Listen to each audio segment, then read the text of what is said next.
Good afternoon, everyone. We're end of another day here at the federal courthouse in Las Vegas. I'm here with Gina Harden from California. So she's been reporting quite a while, and she's also came out to Camp Liberty when we were there in this summer. And so you'll have to look up her page also. Liberty Grows. Liberty Grows. So what was your take on the day? We just witnessed a miracle in Judge Navarro's courtroom. The miracle that we've been praying for. The jury got to hear the truth. The jury got to hear the whole story, thanks to Clive and Bundy's attorney, Mr. Whipple. And it was great to watch. And you know, when the prosecution comes out and does their opening statement, the lawyers told me it's not an opening argument, you have to call it a statement. Yeah. And you know, and it always looks bad when you see these pictures of guns, but all they showed were screenshots. And you know, and they start with their timeline back in 1998 and these court orders. But Mr. Whipple came and put it all in context, showed the whole video, and made the government look like a bunch of liars when you see it in context. And he took it back to, what was it, 1850s? Yes. And told the story of the Old West and talked about, well, go ahead and go Oh, ahead. Yeah. He went right through the whole thing. He said, this is about natural resources. Something we've been talking about all along, you know. Why does the government want the Bundys off? It's not about money. That was brought up multiple times. He said, this isn't about money. This is about the natural resources that this land holds. The water rights, which Clive and Bundy owns. And they've owned this, like she said, since 1860s, 1877 to be exact. June 7th of 1877 is when the Bundy Ranch was founded. And this is a fact. This isn't hearsay. This is a fact, and it was brought out again in court today.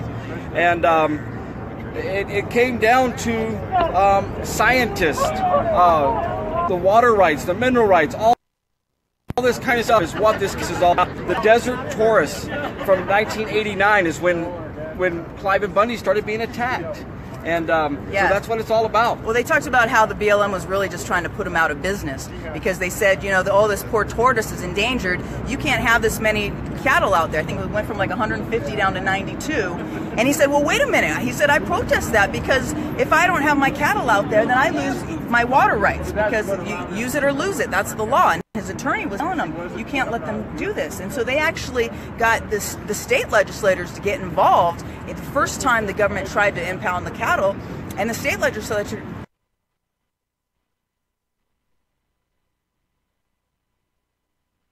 I'm still not free myself. My brothers are still not free, and this country is still not free. I realize there's lots of work to be done, and now I can't whine and use the excuse anymore that I don't have computer time. So now I've really put myself in the position.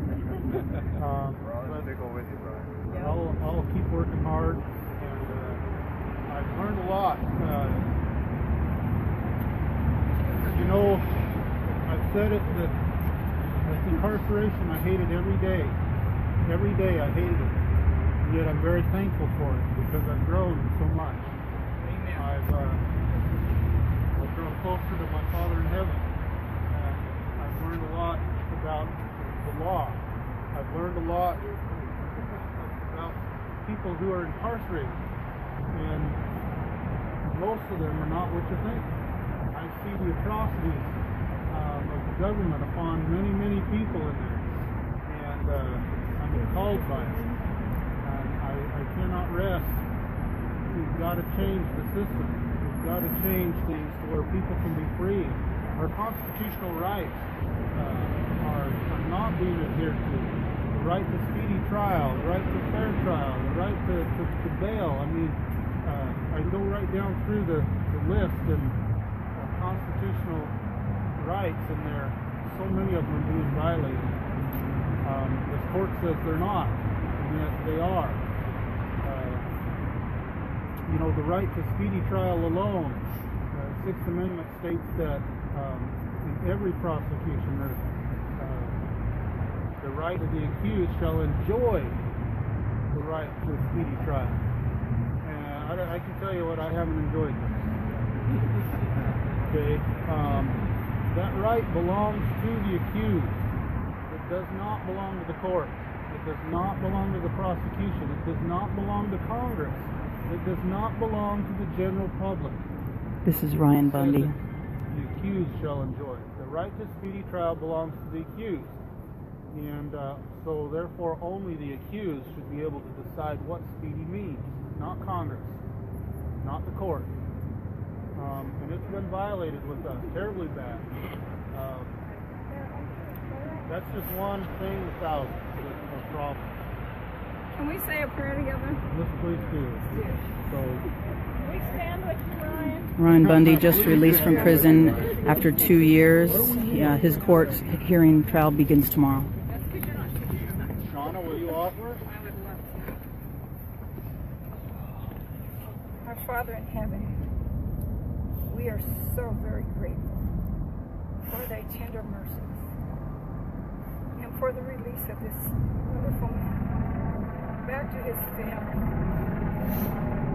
We're thankful for his stand that he has stood in defense of this Constitution and for our liberties and our rights. Please bless us all as we revel in this joyous moment, that he will be able to walk the street and be able to defend himself as he stands to defend others, and that we will be able to together help release these other men that are incarcerated wrongfully. Please forgive us of our sins. Bless those children that are on their way here, that they will come in peace and safety, that they might be together again as a family and enjoy those moments. Please help us to always be found doing thy will. We're grateful for this gracious hand that thou hast shown us today as we beg for thee every day to show us the miracles. We're grateful for them. And our gratitude goes to thee, Father, from the very centers of our hearts. Please help them help us that we might enjoy this moment and remember to never give up this fight, that we will continue to do thy will. And we say these things in the name of thy Son, Jesus Christ. Amen. Amen. Here I am. So we have all the friends and family of Ryan Bundy here just rejoicing today that he's been finally granted pretrial release after being held without bail for 2 years, waiting his trial that finally begins tomorrow.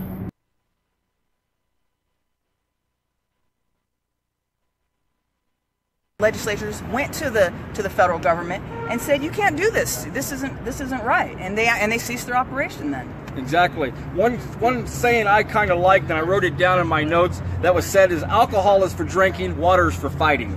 And that's what it's been about, is the water rights here. The one thing that was brought up is, why were there dump trucks?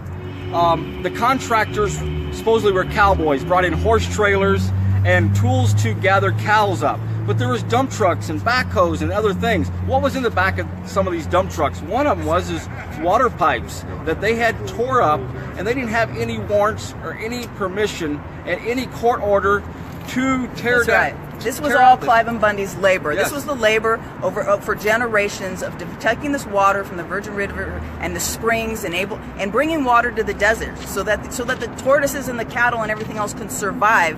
And they were destroying his property and stealing his property, and there was no court order that allowed them to do this. And so this was this event, I think, on April 9th, yes, when Davy Bundy was out there. And they told the whole story. Ryan's coming home with his family from church, and he sees Davy out there in trouble with a bunch of officers. And the government had said, "Oh, you know, these Bundy boys were threatening and intimidating these officers." And so Whipple said, "Well, let's watch the video and you be the judge." And then you see, and this, you know, it's just like one of these police. It was from a police dash cam or something, and we're so used to seeing that all the time now. And he shows the video, and it was tense, but the tension was coming from, I mean, the Bundys were surrounded by these officers, and then you see, it's kind of off to the side, you see Dave get tossed to the ground, and then they show the follow-up picture of the injuries to Dave Bundy's face. And he was never charged with anything there. He was only arrested and detained, but never charged. 2 years after that fact, he was charged with other types of crimes, but nothing dealing with that incident there. So it was definitely a false arrest. Yeah, and the Whipple really brought out how Cliven's been fighting this battle for decades, and he's always done so peacefully and lawfully. Exactly. One thing I got brought up in this opening statements was that informants again. And what we've always wondered, and we wondered in the first trial in Portland, about all the informants are there.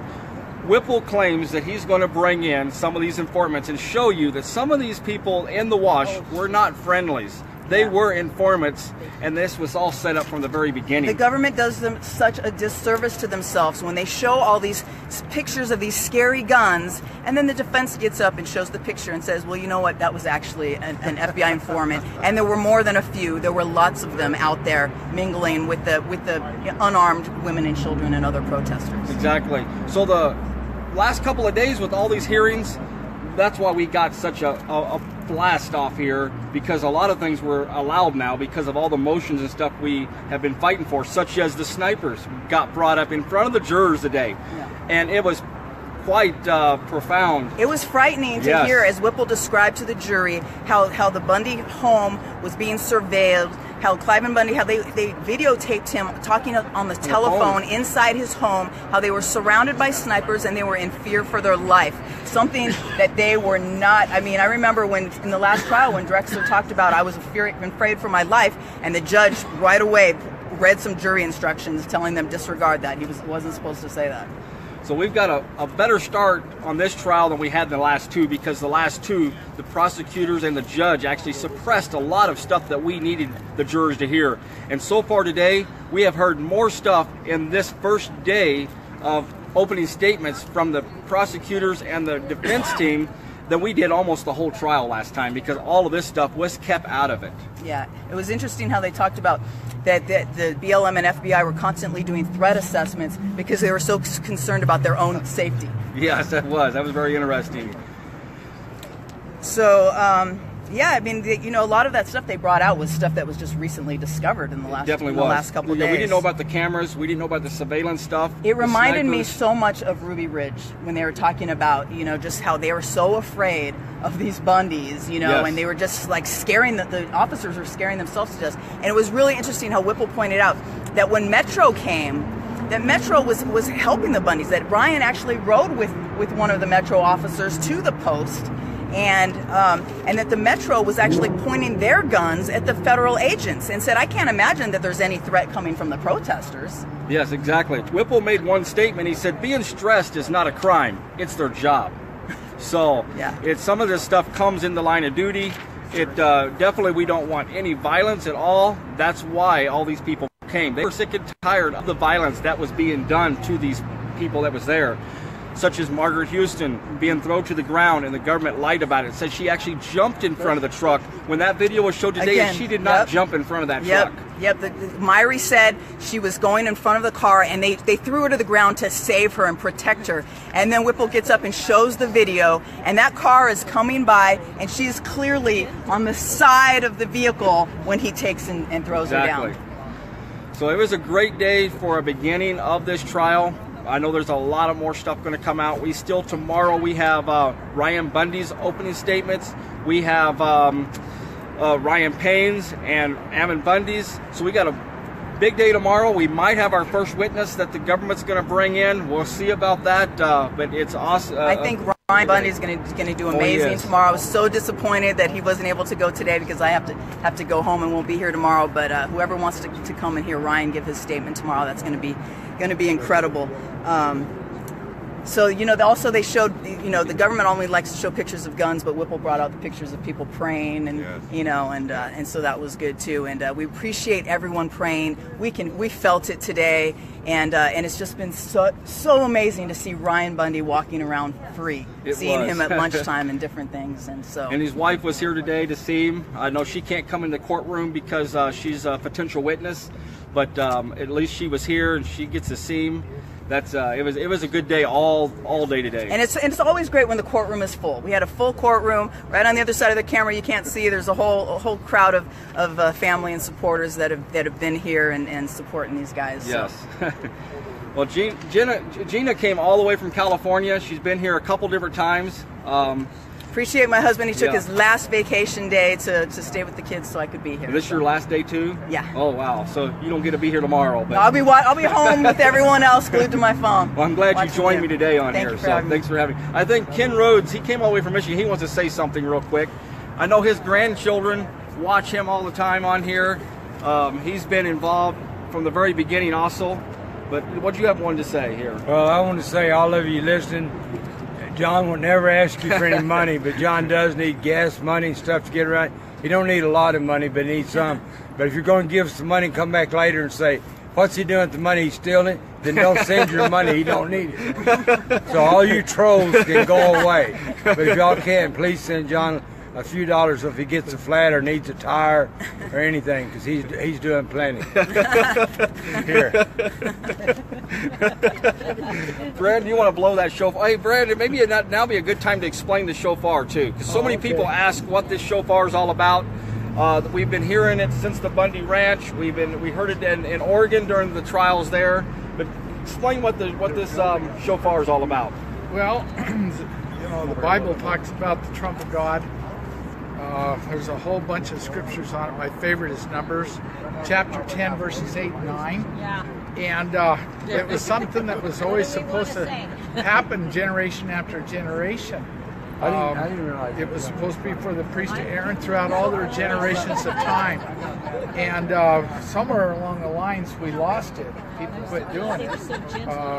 Well, maybe the Middle East, they still do it. But anyhow, Numbers chapter 10, verses 8 and 9. And my favorite part in there is it says we'll be delivered from our enemies if we blow the trump. And that's my motivation. And this shofar here, if you look at it here, it's what is it, 48 inches all total? Yeah, this one's It's pretty big. It's not a small shofar. It came from Israel, right? Came all the way from Israel. yeah, the Sephardic priest made it. I ordered it. It was like 7 years ago, and then they do whatever they do. It's kosher. Yes. And then, of course, they sent it to me. But it's throughout the scriptures, especially the Bible, there's a pile of scriptures on it. And I just mentioned one of the things that it's, the Bible says that I believe it, that's all there is to it. So it doesn't take a whole lot of faith. God said, if you blow this, you'll be delivered from your enemies. I believe him. Well, give it a blow there for us.